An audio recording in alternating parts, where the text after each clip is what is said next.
And you are now live. Thank you, Aisha. So welcome everyone to this evening's FBS Chat. Always a pleasure to do these interviews. Always learn so much. Thank you, Jacek, joining us from Lodz. I hope I've said that right. The Polish. I hope the Polish community can forgive me. From Poland. And I won't try to say anything in English.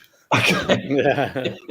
And our special friend Gil, who tonight isn't in Columbus, Ohio, he's in Atlanta, Georgia. So yeah, yay! Thank you, Gil. Yep. I'm working on my Southern accent. Okay. My U.S. Southern accent. Yeah.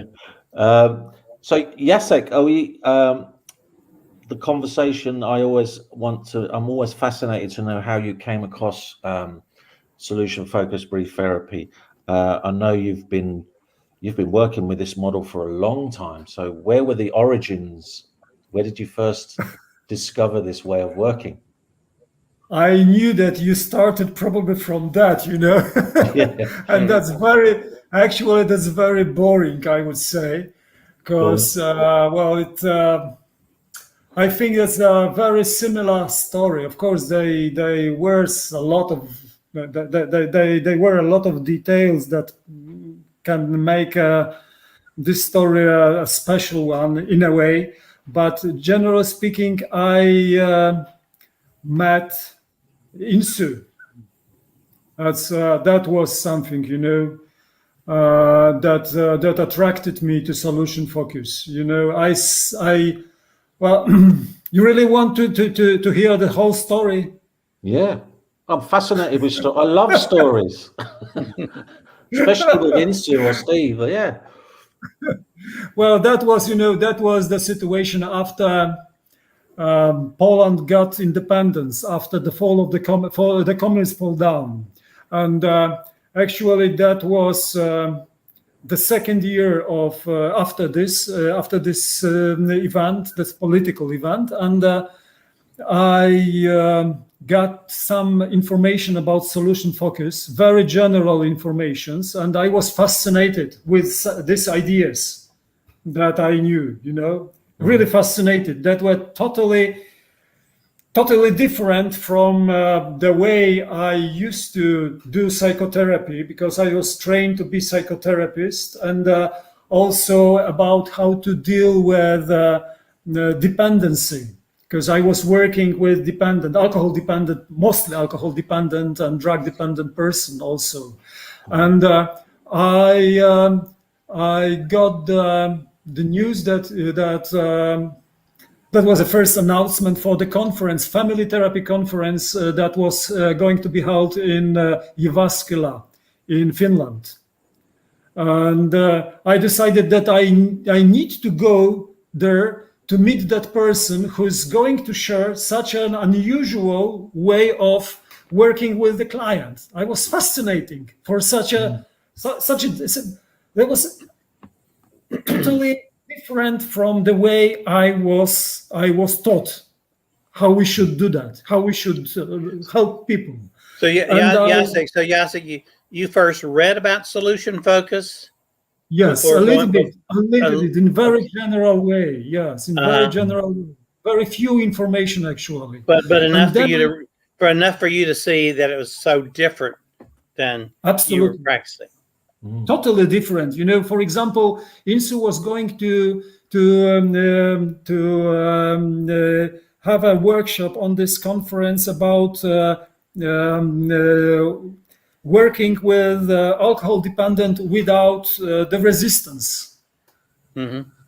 And I was taught that we first need to break through the resistance of the dependent person. So it was the opposite point, totally opposite view of what we can do in therapy. And I was so fascinated that I decided I need to go there to the conference. And of course, that was, that's the other story, but that was not so easy. It took me a few days on the train to go there. And I spent the whole conference looking for Insu, actually, I was not very much interested what was going on there, because I wanted to meet her. And I met her on the very last day of the conference, very last day, very last tea break, coffee break of the conference. Everyone go to the rooms, and there was a small group of people, looking like some, people from Asia. Talking about something, and I was in despair, and I decided, well, I need to ask them. I was asking everyone, at the conference, anyone at the conference, if anyone can tell me who is Insu, and no one was able to tell me. And I went to this group on the last coffee break, and I asked, maybe Insu Kimberg. I'm looking for Insu Kimberg. And a small lady turned back to me and said, "Oh, I'm Insu." And that was like a miracle, So that was funny story. And well, we have a conversation. Well, it was a time of for work in groups, but she spends few minutes with me. We have a conversation. She was so kind to tell me that she will be in contact with me. She invited me to go to join the workshop she was going to have there after the conference workshop. But I did not have money to afford to go to the workshop. So I decided I will be in contact with her. I corresponded with her. We sent mails. We sent letters. And she decided to go to Poland to teach our colleagues the same year or the next year. I don't remember really. Maybe even that was the same year in the autumn. She came with Steve to Poland, and they presented on a small conference we organized in Łódź, the city I'm from, and that was the first Solution Focus workshop in Poland. So that's the story. About what year was this? Sorry, what year? 91. 91. She was in 91. Yes. Mm-hmm.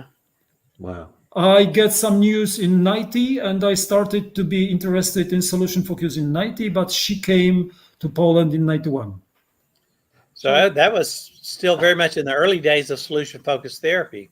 Well, yeah. Do you know? But we were not the first. English, the brief team was the first, probably, or people from Korzybski. They were much earlier than we. It's a fascinating story, because what you've told us is that you traveled to Finland, and it wasn't an easy journey by the sounds of it. No. After only really having read about Solution Focus and wanting to meet Insu, and by chance she turned around and introduced herself, but you still couldn't afford to go to her talk. I mean, what drove you on this journey to Finland? Why didn't you just stay and do what you were doing? Sorry again?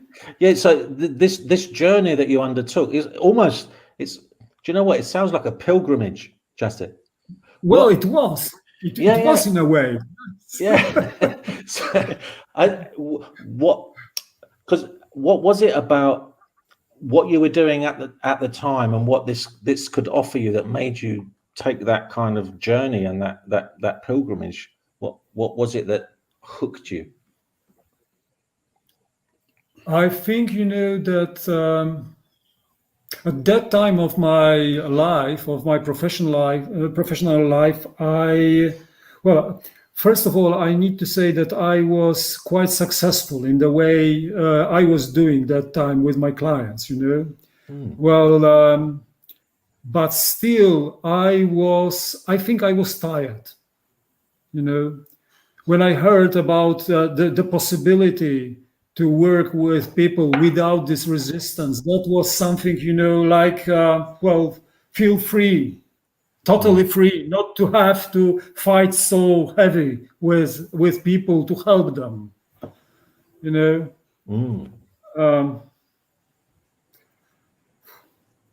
So when you first started using it with clients, what was your experience of that? What was your reaction? Wow, freedom. I felt free, that was something really unusual. And that is something, I consider to be the biggest benefit from being a solution-focused practitioner and from offering my, let's say, services, my help to my clients. I think that being solution-focused, I'm able to feel free from many things, and I need to feel free actually from many things. That's my feeling, that's my belief. But secondly, I'm also supporting my clients to regain their freedom. That's what I think, because I think that that's a big part of my work, to help people who feel to be stuck somewhere in some kind of a trap, to feel free again. I think that's the best benefit, the biggest benefit people can have. And you mentioned freedom quite a few times and without resistance.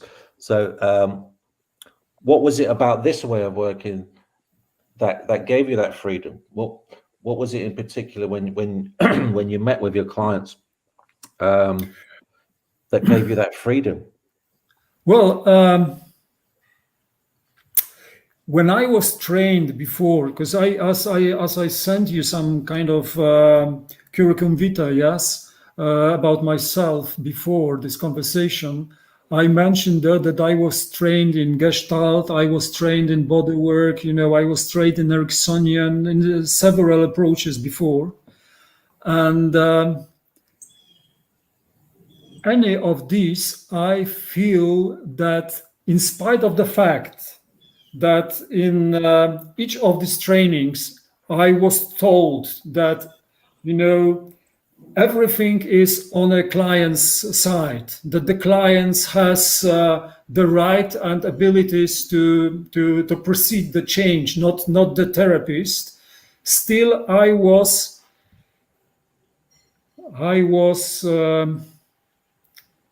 taught, I think, I should say I was taught, I was in a way supported in a belief, to have a belief that I am that I am the one who is making the change actually for the client's life. And when I get familiar with solution focus, and when I started my practice with solution focused practice with my clients, I was like I was allowed to tell the client, I was allowed to feel that everything is on the client's side, actually, that the client is the master who's making the change, actually. I'm just asking questions. Yeah. And of course, I know that solution focus has changed over these years, from a sort of, wouldn't say strategic, but I would say more formal, more structural approach, like it was at the beginning, to more conversational, if I can say, approach, conversational way of working with clients. So that's a big shift in my way, but still it's a shift which is absolutely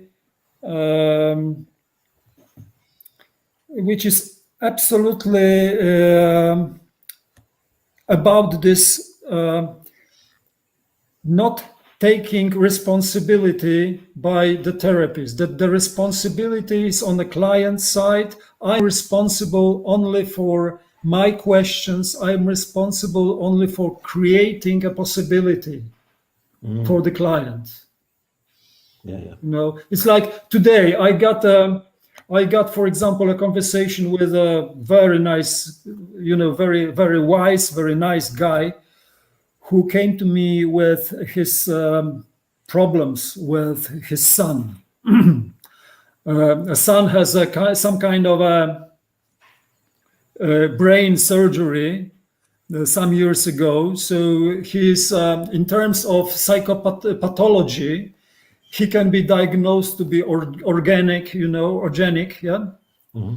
He has, is not able to. He has some mental disturbances. That's clear from if you would like to diagnose him in the typical way, the medical way. But this guy is looking for solutions for his family, what to do to help his son to have a better life. Doesn't matter, how long this life can still be, how long his son will live, because it's not sure. And I was asking him questions. I was just trying to complimenting good things he was telling me, And he was, from time to time in this conversation, he was coming to conclusions that, well, when I'm talking, that was his words. When I'm talking to you, I got this idea that when I'm talking to you, I understood that he was who came to the conclusion, that he was who was, having these ideas, not me. I was not proposing that. I was just asking questions. I was just offering my support, nothing more. And he was the one who was, having all these wise, good ideas. That's fascinating for me, actually. Mm-hmm. That's wonderful. Yeah. Oh man. Just let. I'm sorry. I'm over. What to say? Over emotional or whatever I can say. Probably in this conversation. Maybe I will be more English, more cold. No, Jacek.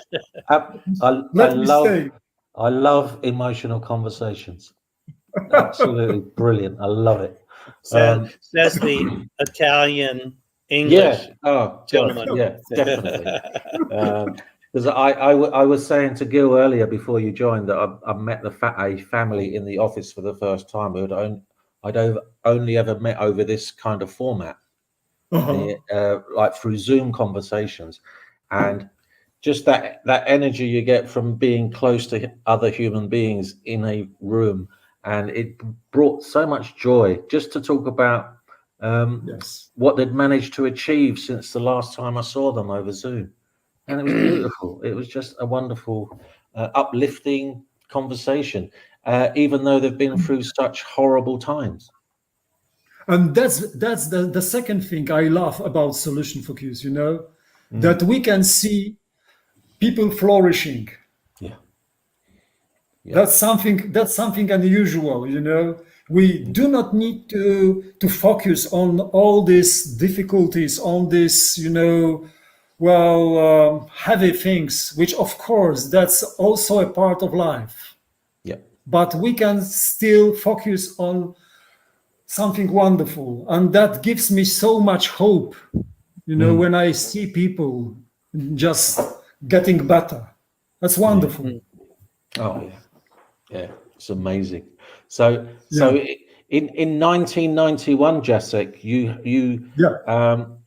Insu and Steve came to your place in Poland. They actually came over. Yes. So was that? Yes. Please tell me you managed to be able to see them live, that you could afford to go to that one. What? Of course, I was there. I was the organizer. Oh, right. Oh, wow. So you organized it. Of course you were there. Yes, of course. So you organized, and through emails, and Insu and Steve came over to Poland, and you organized that trip for them. Yes. Amazing. Joe, he organised it so we can go for free. So everyone else had to pay to be there. You see, clever. Oh wow! So what was that experience like, Jacek? Because up to that point, you'd read a lot and you'd spoken to Insu, but you didn't actually hear her live.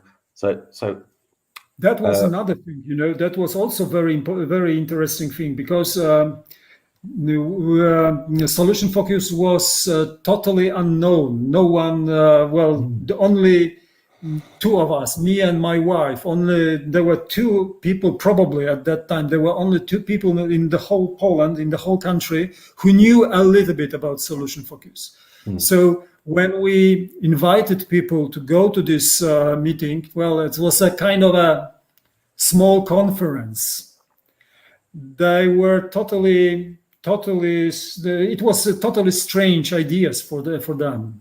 And of course, when Insu, when Insu and Steve, when they told about the basics of solution focus, how the session can be set, what kind of questions can follow. The people were accepting that, but when they started to talk about working with clients without the resistance, people started to oppose, and there were some people who said, no, it shouldn't be like that. You should broke people before you can help them before you can support them to build something new. First, you need to break down all these old habits, all these old, beliefs. First, you can demolish all of that before you can help them to build something new. And that was also because some of these people have this kind of experience themselves, because they went through this kind of a therapy based on this. So that was something that was, in a way, a construction, the very basic thing for their identification. And that was a good reason for them to oppose, to not to agree to what Insu said. And what Insu did was something that was also amazing for me, because she listened to them and said, okay, if it works for you, one of our ideas is if something works, you should follow that. You do not need to agree with me. Yeah. That's my way of working, and that's your way of working. So if it works for you, if it works for your clients, you can do that. You do not need to change anything.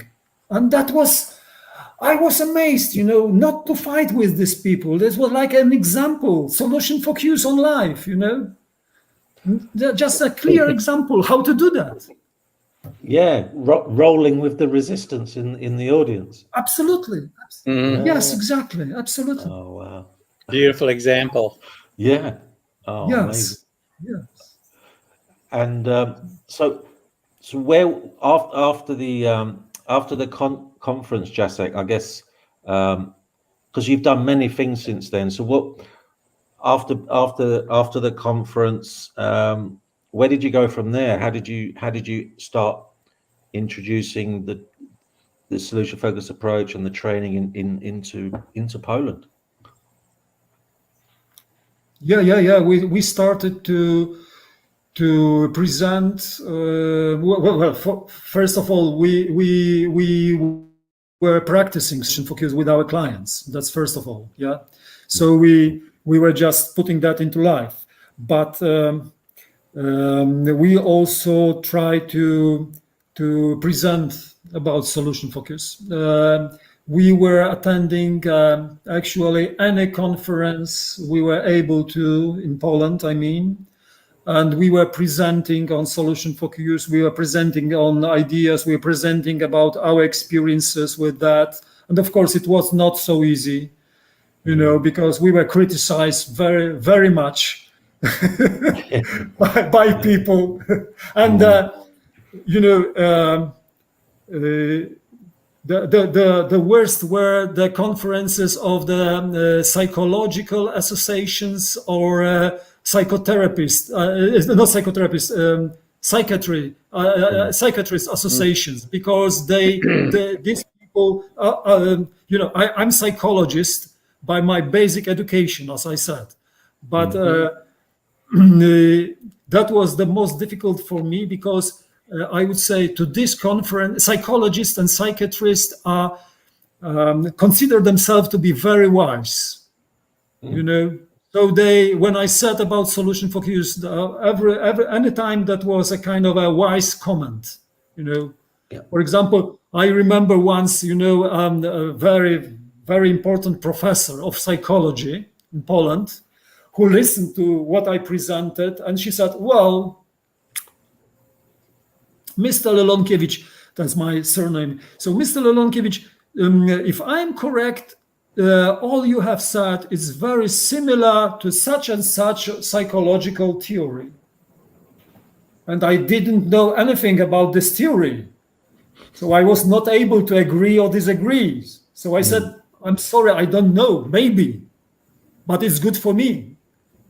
So, well, I was obviously ignorant, and I shouldn't obviously be allowed to present anything on this conference because of that, because I was not able to tell my opinion on, the similarities or dissimilarities, but, that was, sometimes it was difficult. So, but still, we were presenting, we were trying to attract people to very short trainings. And then in '94, I went to Milwaukee. I was invited by Insu and Steve to join the Milwaukee program there. Wow. And I spent a month there. In Milwaukee, I met Plemen Panayotov from Bulgaria. We were living in the same hotel room, That was funny. And it can be difficult for you to understand, why. But still, because we were both from the post-Soviet countries. And we were in the age, both of us, we were in the age that we were forced to learn Russian for years when we were pupils and students. So when I met Plemen, I asked him if he would, because I do not speak Bulgarian and I did not expected him to speak Polish. So I asked him if he maybe want to communicate in Russian. And he said, no, English only. Like trauma, for both. Not Russian, just English. So we were living in the same room, and we were talking English only. And after several years, we tried to invite people for bigger trainings. And then the bigger trainings grown up, and we started our training programs for people. And, now we are training people on the basic level, on the advanced level. And we also offer people some kind of a training to be certified officially in Poland in our health system, to be certified as solution-focused psychotherapists. Which is a kind of an official certification, officially recognized certification, and that's I'm very glad that we were able to do that.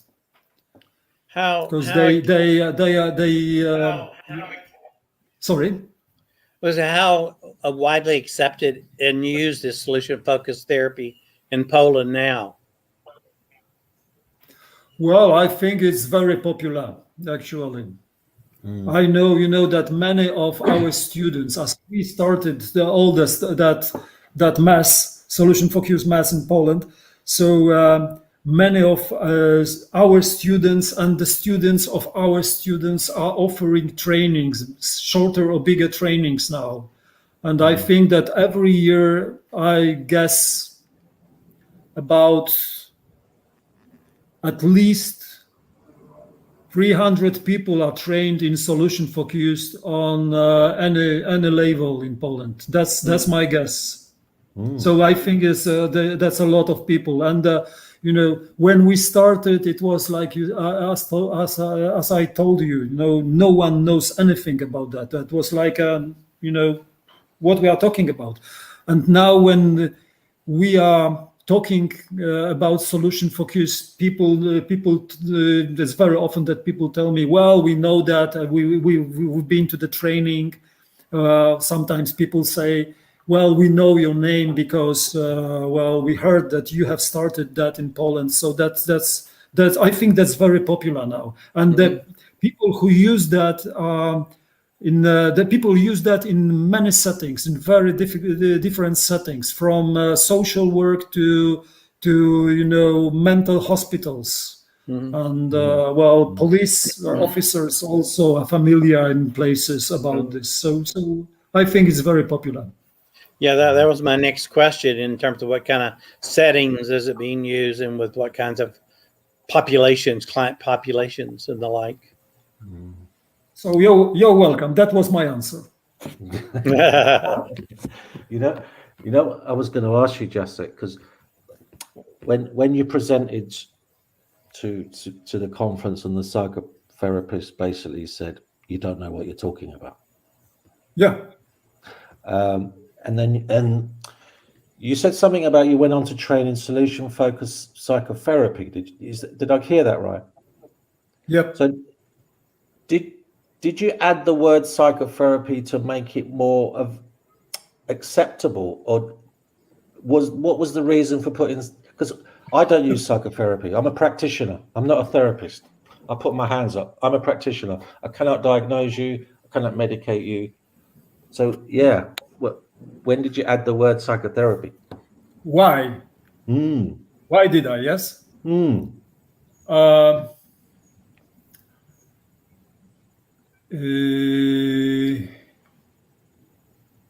Because I wanted to.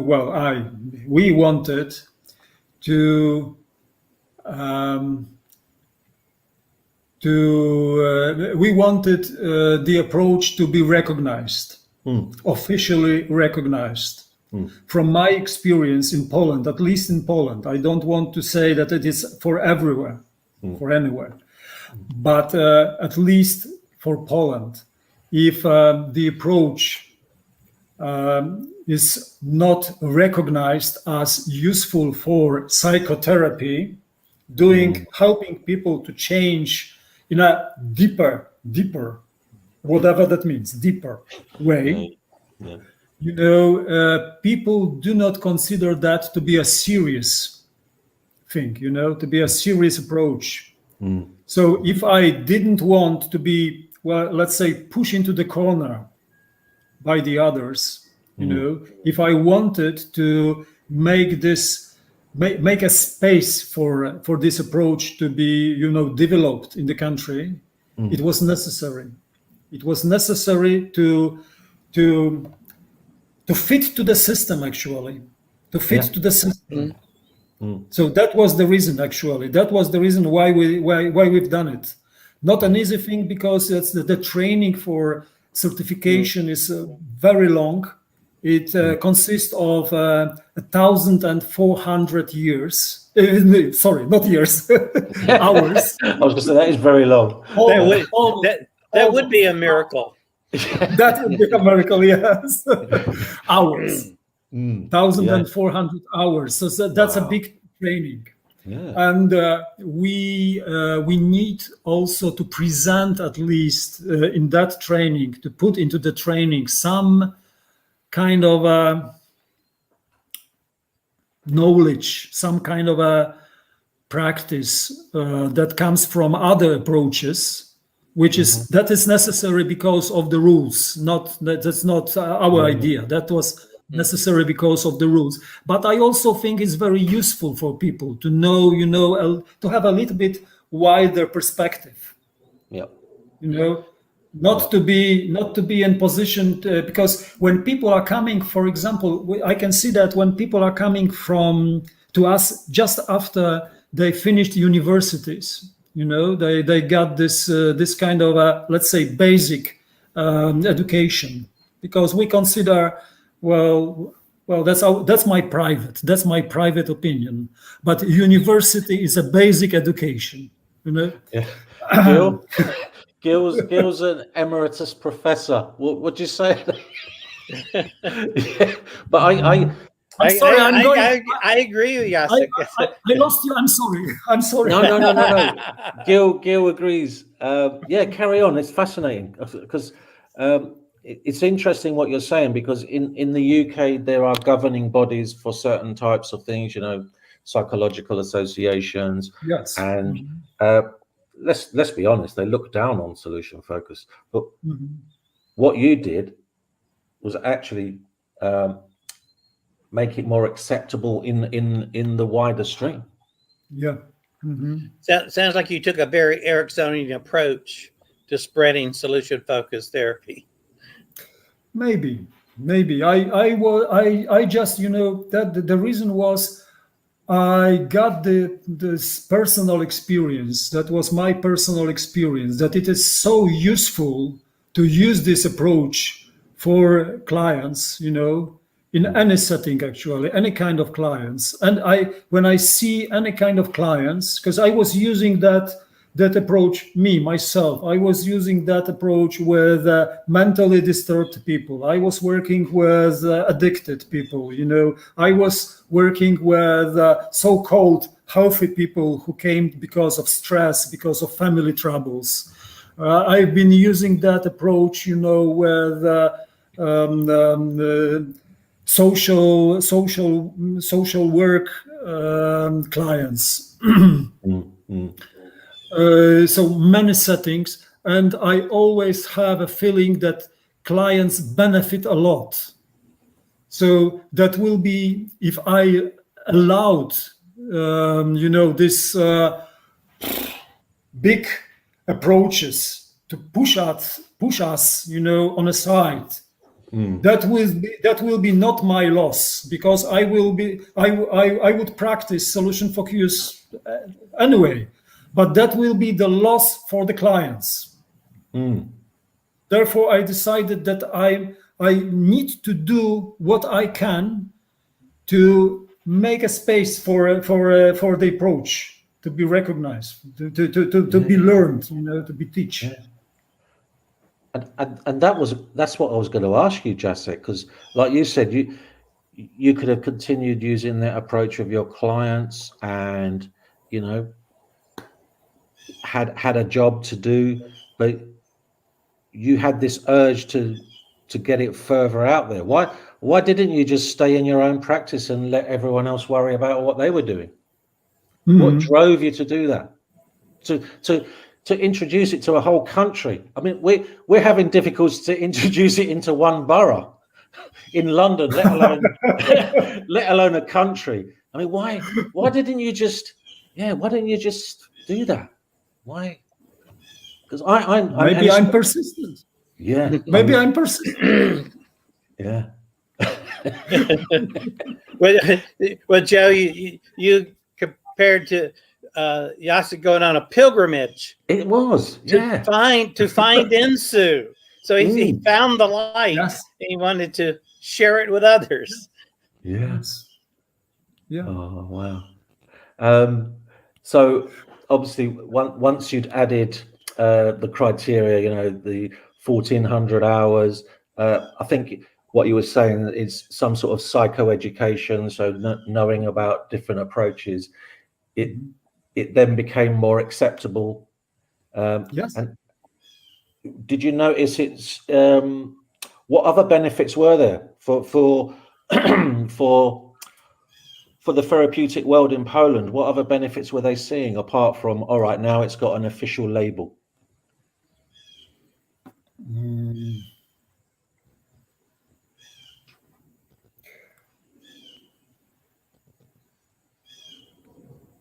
Well, honesty. To be honest, I was just thinking about the clients mostly, about the clients.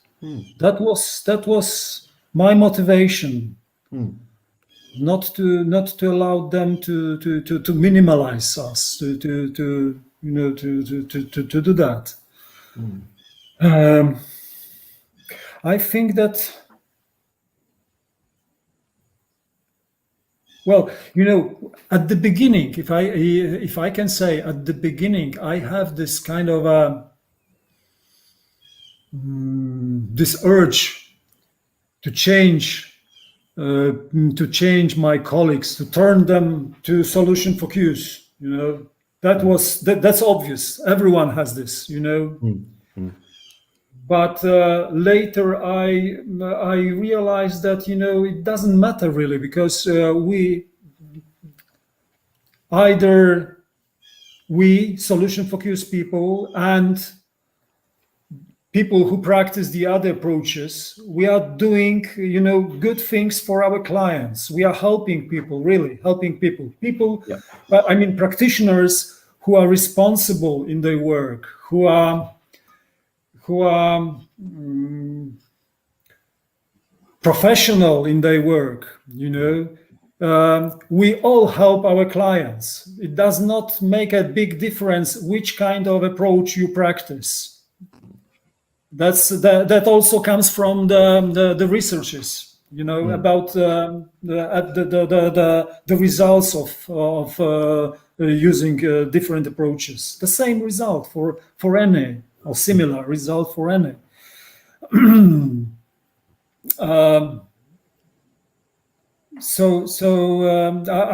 I do not try to convert people to become solution focused now, but I think that clients should have a choice. People are making a choice of. Clients are making a choice of the therapy, the approach which fits them the best. Mm-hmm. Yeah. So they should have the biggest choice, the biggest possible choice. Mm. And that's why I think I'm happy when I see that that solution focus is growing up, because that is offering a choice to the clients. Mm. And do you think that they're finding that there needs to be less intervention? It's the clients don't need to be in therapy for so long. Are the authorities noticing that with solution focused? Not yet, I think. I can hear from time to time that the authorities appreciate that. That's what I would say. But it's not the main reason why, at least at those days, it's not the main reason why, for example, our solution focused psychotherapists are employed by institutions. That's not the main reason. The main reason is because they are certified. Because they have this officially recognized certification. They can show I'm a psychotherapist. It has to be accepted. Yeah.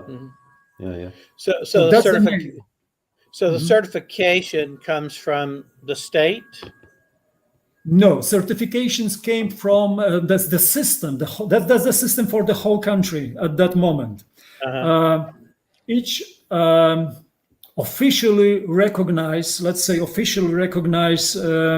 association which fits to some kind of standards, officially state recognized standards. Each association is supposed to certify, following some kind of a procedure, certify practitioners, psychotherapists in each approach. And that certification, if it fits to the standards, has to be approved, has to be recognized. So that's the system, not the state association is responsible for that. Uh-huh. So there are these standards, and you and your solution focus colleagues help fit solution focus into the standards, solution focus therapy training to fit with the standards. Okay. Yes. Yeah. Good. Very good. Yeah. The standards for training, standards for the certification procedures. All of this is in a way standard. Standard. Aisha, have you put? Is it Mayana? Have you put Mayana? Yep, I'll put it on again. Have you seen this? Well, I sure. noticed that. Thank you, Mariana. She's hoping to do the same in Serbia. What? You've travelled this road. What advice would you give her? What advice? Yeah, Not- come on, Jacek. Maybe they should Don't allow- Mariana, don't allow them to stop you.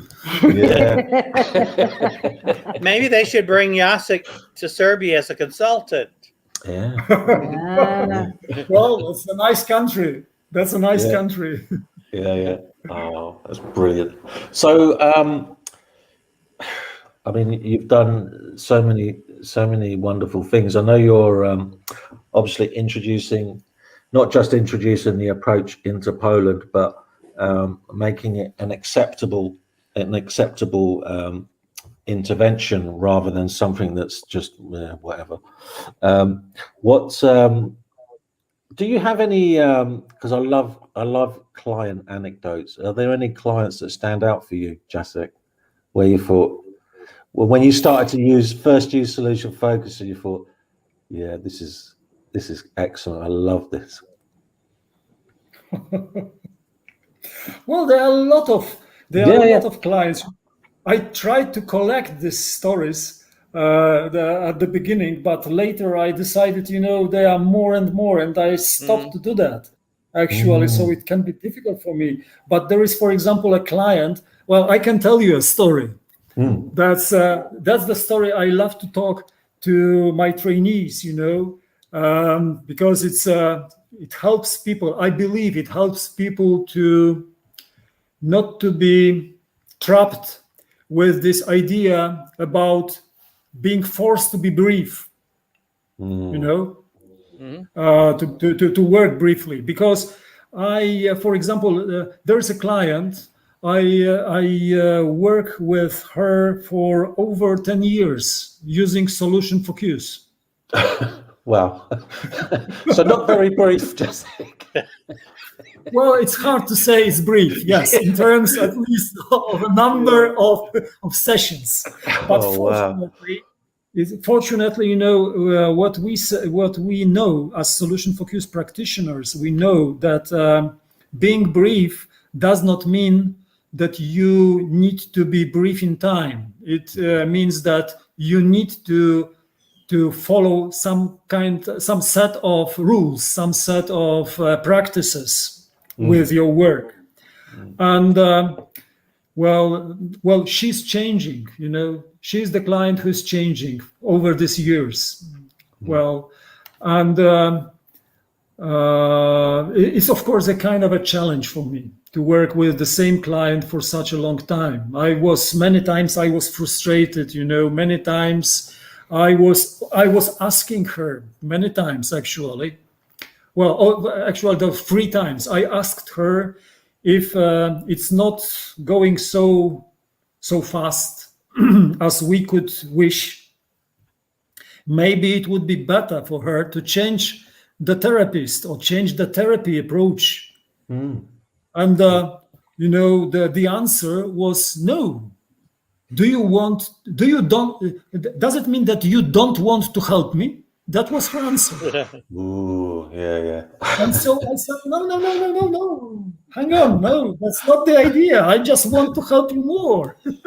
But she said, well, I'm happy to work with you. I'm happy to talk with you. So after the third, trial and the third answer like that, I decided no more. I'm just going to work with her as long as she wish.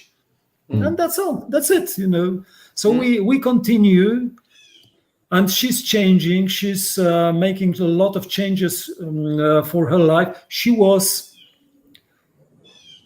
in a very difficult situation, emotional and personal situation, coming from a very difficult, very hard family situation at the beginning.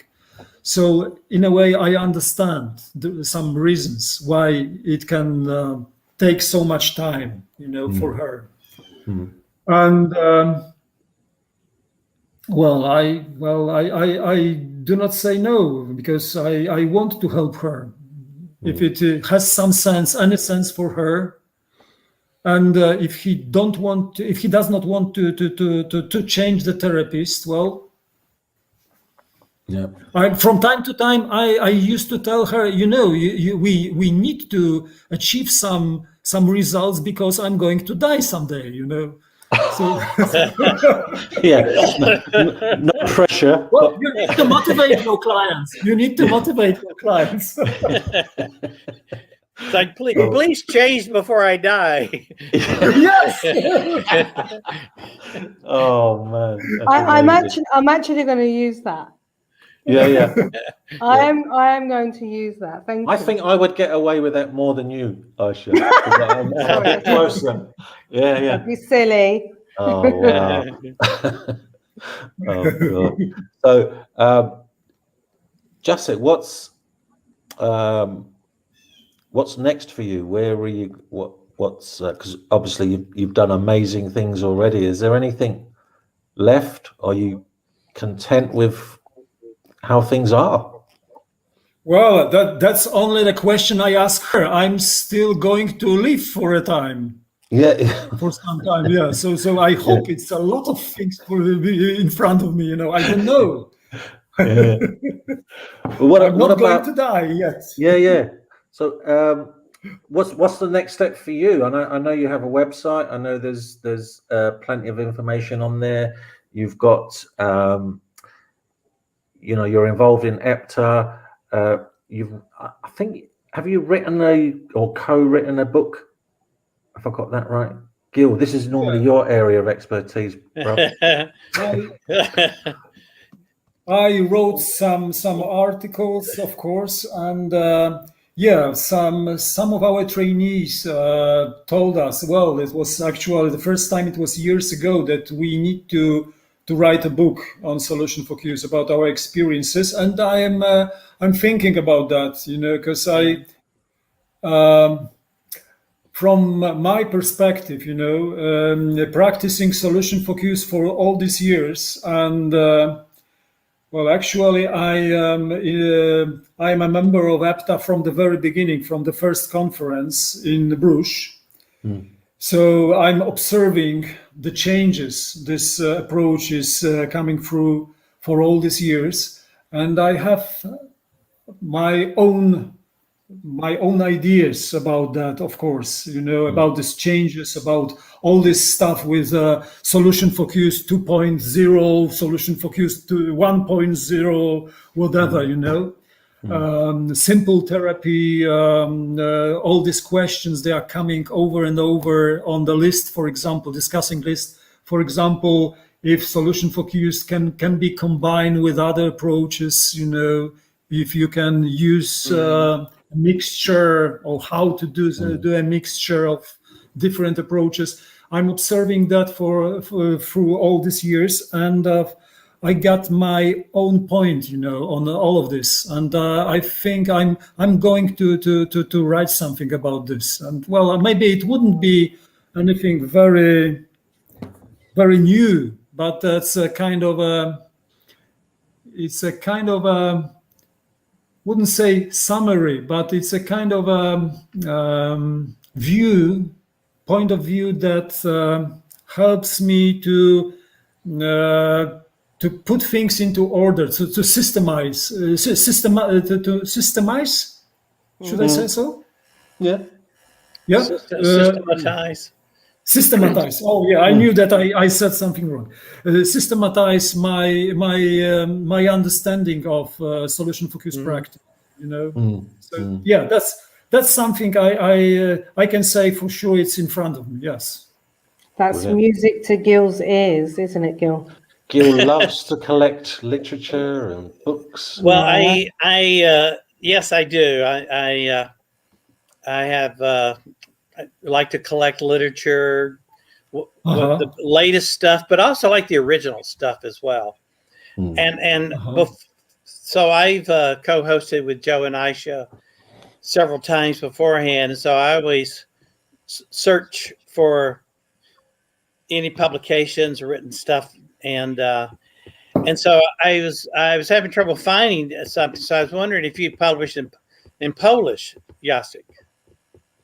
Well, that will be a quite natural way to publish it in Polish. But if anyone would be interested, to have it in English, I will be only delighted. A lot of that probably might be up to the publisher. I did find something that there was a book or a collection of presentations from, it looked like EBTA in 2018, and Yes. you had a chapter in there. And I couldn't find a copy. I saw the title on minimalism. Yes. In solution-focused therapy. So, could you tell us a little about what you said in that article? Like I said, I couldn't, or that chapter, I couldn't find it. So many years ago, I don't remember. It said it was EBTA 2018. So many things happened over these years. Well, no, the general idea, my general point about minimalism is that, nothing new, I think, because the minimalism should be considered to be the result of our actions, our approach to working with the client, shouldn't be considered to be anything, sacrificed, anything like a goal for a goal. Mm-hmm. It's not important to be, that my story about my client tells that, yes, that I'm not very much interested in being minimalistic just to be minimalistic. I think that we should follow the rules of solution focus, which helps the client, not us, because I'm not reaching anything. The client can reach the goal. So which can help the client to reach the goal in the shortest time, the briefest time that is possible. That's my general idea, my general point about minimalism in psychotherapy. So I do not see the reason, for example, to cut off any.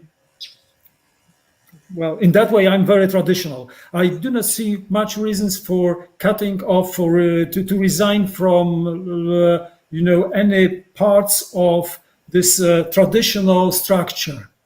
Mm-hmm. Because I see good reasons for each of this. Each is coming after the one. Each is following. Each is coming after one, because they are very useful for the client from the very beginning. From this, there's this problem-free talk. When I do not do a problem-free talk with the client, it's much more difficult sometimes for me to recognize in what kind of the therapeutic relationship I am with the client at the beginning, at least, and therefore it's much more difficult for me to build the better, to work on on developing the therapeutic relationship, good relationship, cooperation, for example, more cooperative relationship with the client. So therefore, I appreciate each of this part, from the very beginning. The second, sometimes people say, why to come back? That was someone who once said, why to come back to, why to use this.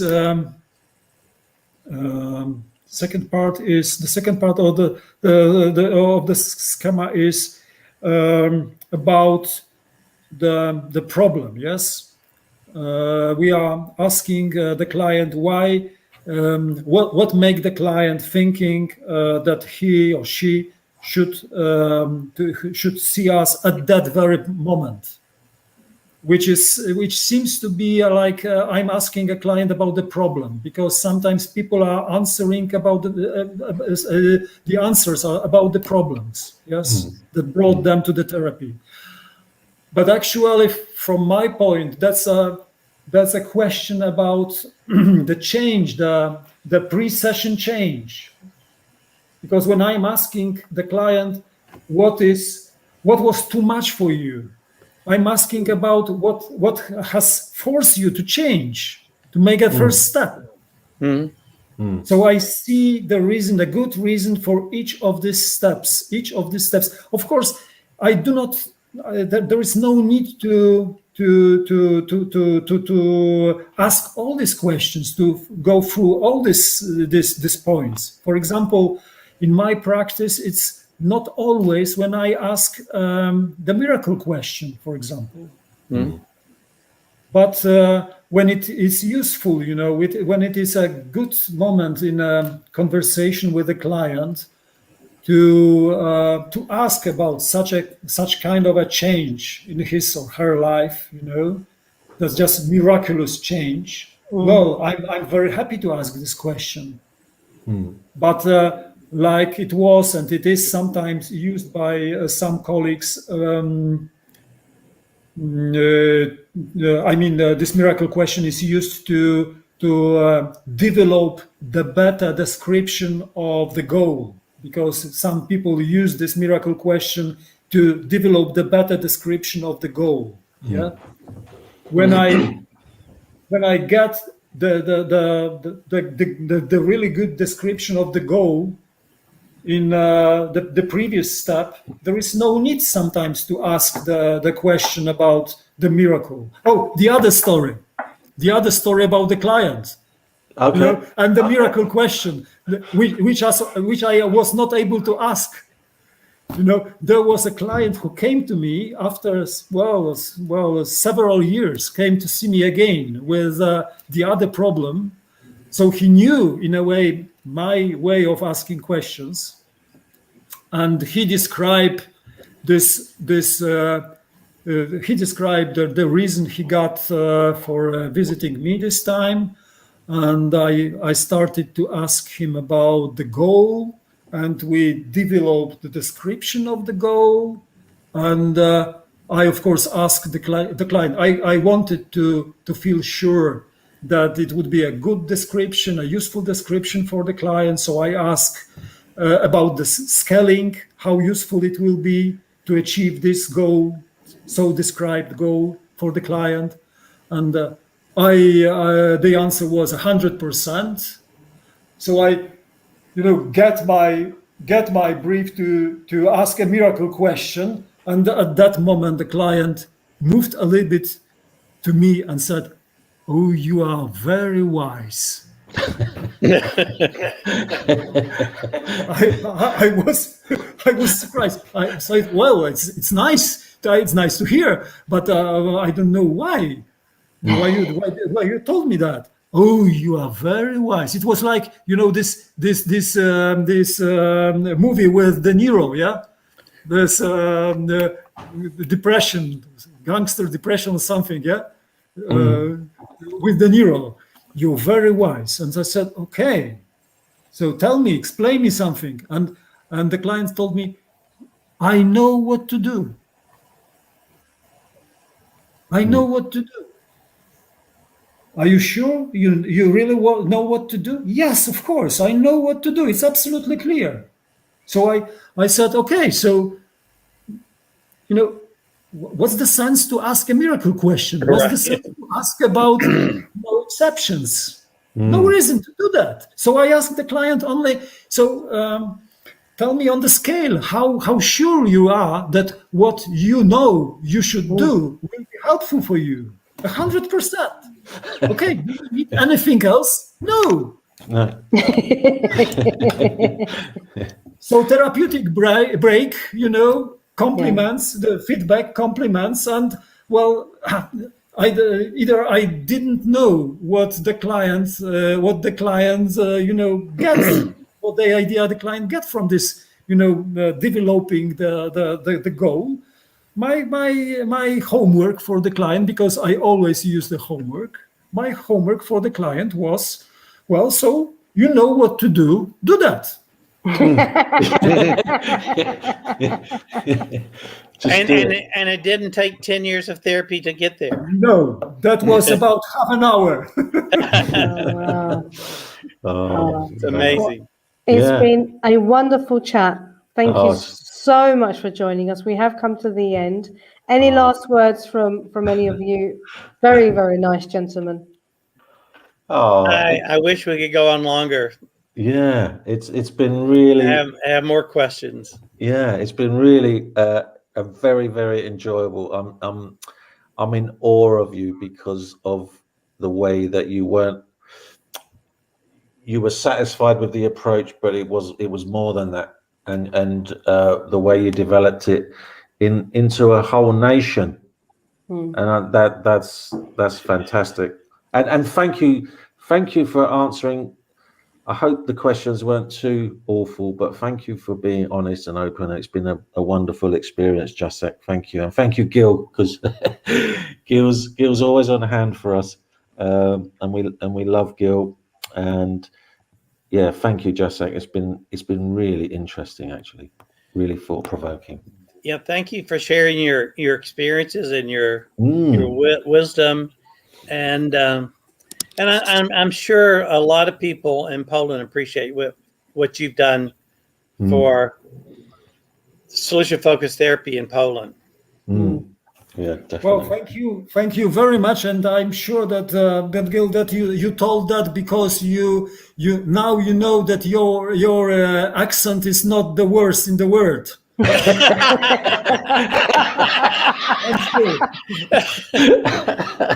There's nothing wrong. I'm very humble. I'm nothing wrong with accents. I learned that early in my life. As long as you can understand each other. Thank you. That's a good joke, Jacek. Thank you. Thank you, Jacek. Thank you very much for inviting me to this conversation. I'm really happy that I was able to answer your questions. And if any of that has any sense to anyone else, that Mariana, that I would be happy. And thank you again. Thank you. Thank you very much. It's been fun. Yeah, and it's been a wonderful and very useful conversation. Unfortunately, we have come to the end. This is my part where I draw this evening to a close. If I can ask you guys to just stay there for a couple of minutes so we can say a private goodbye, so don't go anywhere. And to the rest of you, we will see you tomorrow evening at 7 p.m, I'm assuming, with Peter Sarbo. That's tomorrow evening with our co-host. So we'll see you then. Bye, everybody.